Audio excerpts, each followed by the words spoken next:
अस्सलामुअलैकुम। આજે આપણે બનાવે છે એકદમ સિમ્પલ બિરયાની અને આ વિડિયો આપણે નૂર બુલિયન હલાલ બુલિયન્સનો જે છે એ વિડિયો આપણે ઓલાકા સ્પોન્સર કર્યા છે આ વિડિયો. તો એમાં આપણે એક ચિકન બુલિયન એમાં નાખશું. તો ચાલો આપણે શરૂ કરીએ. હું તમને બધી ઇન્ગ્રેડિયન્ટ્સ પહેલાં બતાવીશ, પછી આપણે જલ્દી જ્યારે બનાવટાને હું તમને બતાવીશ કે એક્ઝેક્ટલી કેવી રીતે આપણે બનાવશું. અહીંયા છે લગભગ 1.5 કપ મારી પાસે ચોખા, જેને હું પલાળી લીધી છું. હું રોયલ ચોખા વાપરું છું. 2 મોટા બટેટા છે જેને હું છોલી અને ફાઈન તે એને કાપી નાખી છું ને પાણીમાં અહીંયા બોળી છું. એમાં આપણે લસણ આદું નાખશું, એમાં આપણે આપણું ચીલી ગાર્લિક સોસ નાખશું, આપણે એમાં ગ્રીન ચટણી નાખશું, આપણે એમાં ટમેટો પેસ્ટ નાખશું. અહીંયા છે મારી પાસે ફ્રેશ ટમાટોસ, જેને હું ફ્રીઝરમાં નાખી દઉં આવીને, તો આ વાપરવા માટે એકદમ આસાન થાય છે. અહીંયા છે મારી પાસે 2 ચિકન જે છે હવે જેને 8 પીસીસમાં કાપી છું, તો 16 પીસીસ છે અહીંયા. પછી આપણા મસાલા માટે અહીંયા મારી પાસે છે અડધી ચમચી હળદર, અડધી ચમચી કરી પાવડર, 1 ચમચી મારી પાસે છે જીરુંનું પાવડર, 1 ચમચી છે કાર્ડમમ પાવડર અને 1 ચમચી છે ગરમ મસાલા. અહીંયા છે થોડાક બે લીવ્સ જે આપણે નાખશું એની અંદર. પછી આપણે એની અંદર તેલ પણ નાખશું. હું એમાં વ્હીપિંગ ક્રીમ નાખીશ, પણ હું તમને કહીશ આની સ્ટોરી શું છે પછી. ને એમાં આપણે નિમક નાખશું. અહીંયા છે મારી પાસે ડુંગળી, જેને હું ઝીણી આવી રીતે સ્લાઇસ કરી છું, સાવ પાતળી, અને અહીંયા છે કોથમીર. ઓકે, તો ચાલો આપણે શરૂ કરીએ, પછી હું તમને બતાવીશ કે એક્ઝેક્ટલી આપણે કેવી રીતે આને ડીશને સાથે એસેમ્બલ કરશું. ઓલિવ ઓઇલ કે જૈતુનનું તેલ,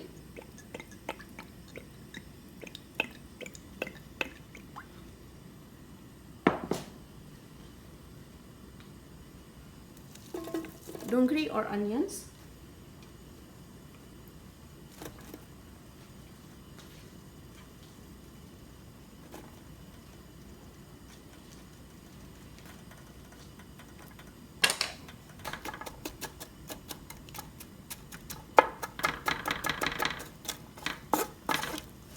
આપણે આ ડુંગળીને હવે તળશું કે પક્કા ફાઇન એને ગોલ્ડન કલર થઈ જાય, આમ સોનેરી કલર થઈ જાય સાવ ફાઇન રીતે.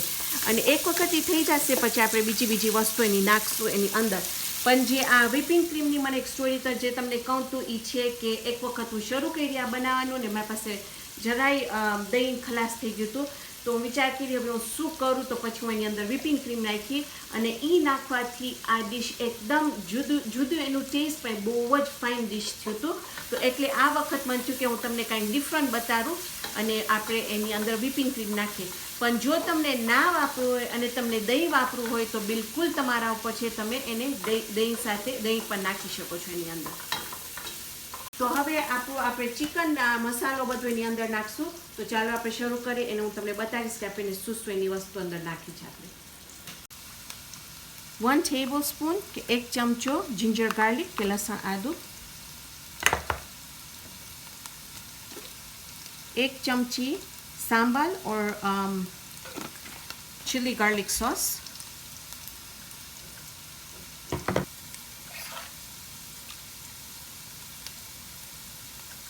4 tablespoons of green chutney, 4 चमची green chutney,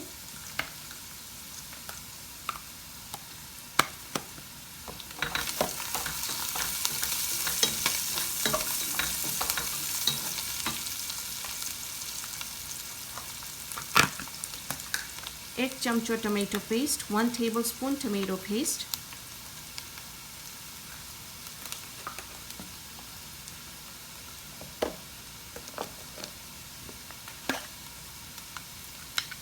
salt to taste, નિમક તમારા સ્વાદ પ્રમાણે,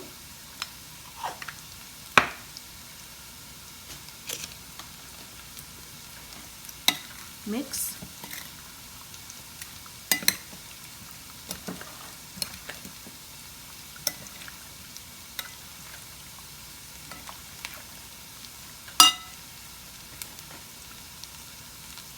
half a cup heavy whipping cream, अर्धो cup heavy whipping cream,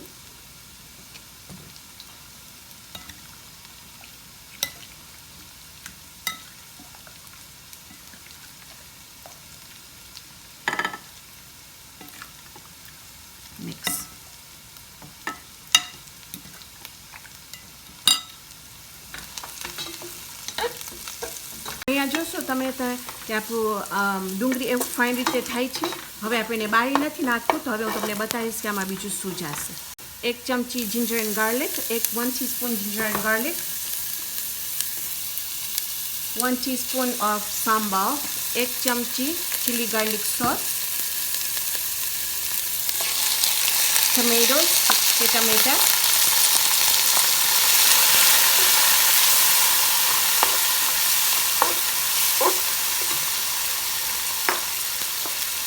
Noor halal bouillon,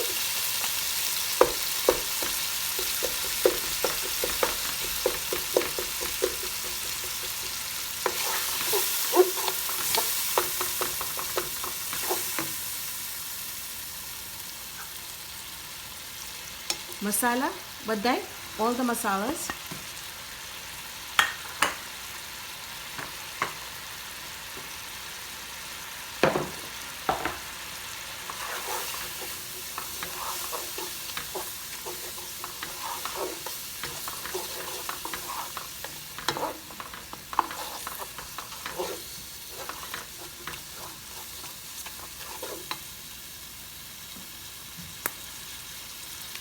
All the chicken કે બધું કુકડું.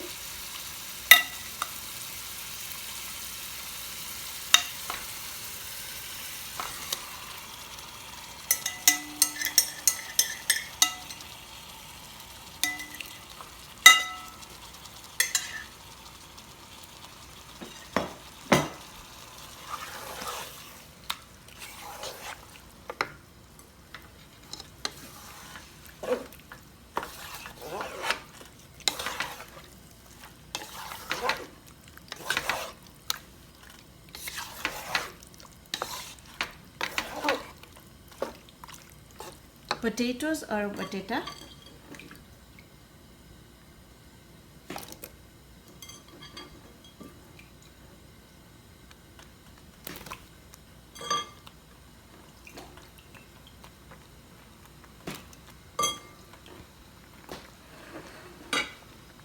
Kothmir or cilantro.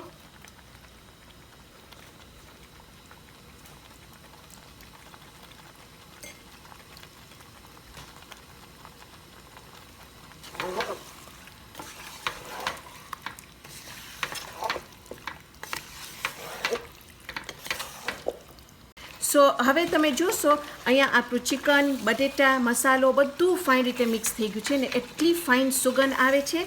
તો હવે તમે એને જરાક ચાખજો અને મને ખબર છે કે આમાં કાચું ચિકન છે પણ જરાય વાંધો નહીં આવે. તમે જરાક ચાખજો ખાલી શ્યોર કરવા માટે કે તમારું જે સ્વાદ છે એકદમ મસ્ત સ્વાદ હોવું જોઈએ.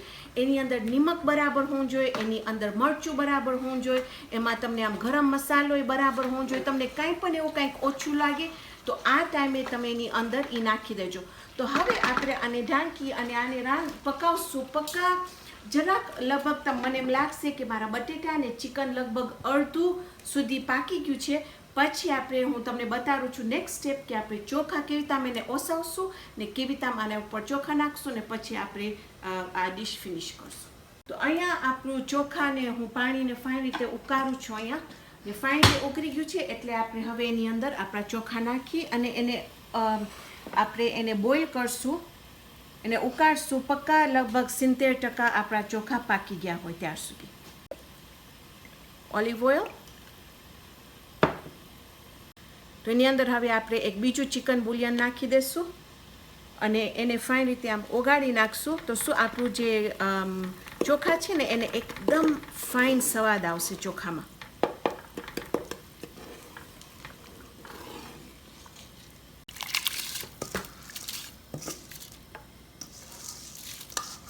મને તમને બતાવ્યું છે કે આપણા ચોખા જો લગભગ 70% રંધાઈ ગયા છે.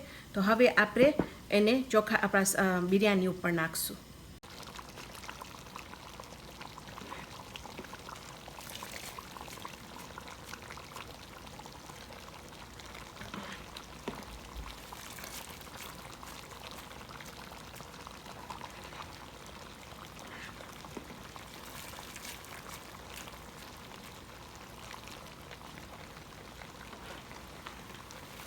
તમને દેખાશે ને કે નીચે જે ઓલું રસ છે બિલકુલ બરાબર છે, કારણ કે આપણને એ રસ ખપશે ખાસ આ ચોખા પકાવવા માટે.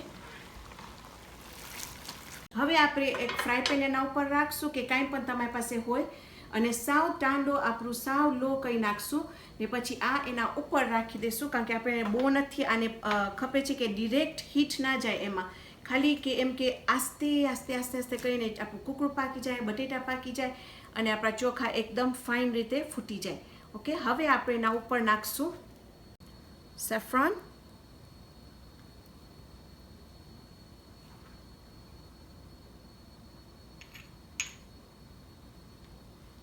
yellow food coloring,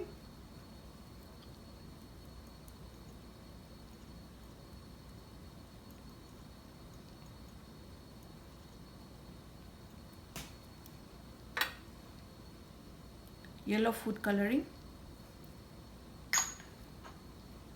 red food coloring,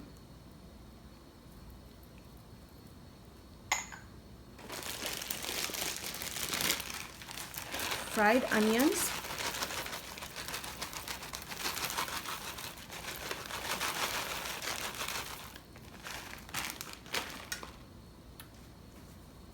cilantro or કોથમીર,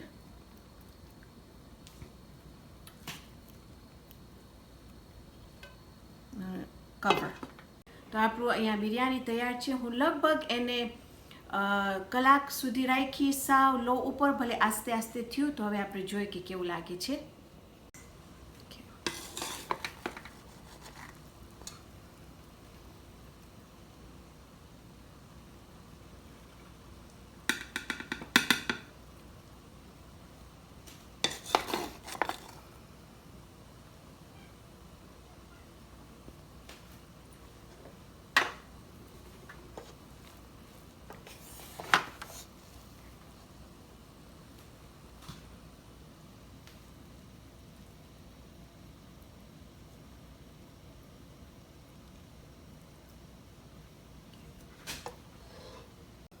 તો અહીંયા આપણું બિરયાનીનું સુગંધ એટલું ફાઇન આવે છે અને ફાઇન રીતે પાકી ગયું છે. હવે હું તમને ચાખીને કહીશ કે કેવું લાગે છે.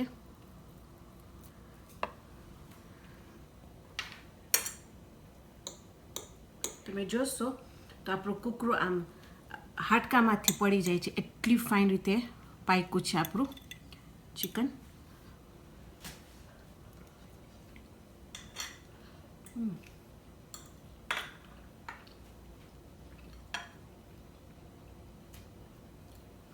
આ બિરયાની એકદમ સિમ્પલ છે, એમાં બહુ ઘણા બધા મસાલા નથી, પણ મને લાગે છે કે જે નૂરનો આપણે જે બુલિયોન એની અંદર નાખ્યા, એમાં ચિકનનો જે સ્વાદ હતો એના લીધે એનું ચિકનનું આ એટલું ફાઇન એનું સ્વાદ થયું છે. અને આપણા ચોખા એકદમ નથી પાકી ગયા, તો એ તો વધારે ફાઇન કે એક પરફેક્ટલી રંધાનું છે આપણું આપણા ચોખા. અને તો આજે આપણી બિરયાની તૈયાર છે ને મને ખાસ થેન્ક્સ કરું છે નૂર ફૂડ્સને કે આ વિડીયો સ્પોન્સર કર્યા છે. તો અમે નૂર ફૂડ્સ ને રેહાનાસ ક્યુઝિન્સ ખાસ તમને બધાને સ્પેશિયલ ઈદ મુબારક દે છે. ને આજે આપણે બનાવ્યા છે આપણી સિમ્પલ બિરયાની. ઇન્શાલ્લાહ આવતી વખતે આપણે બીજી જબરદસ્ત રેસિપી બનાવશું. તો ત્યાર સુધી ખુદા હાફિઝ.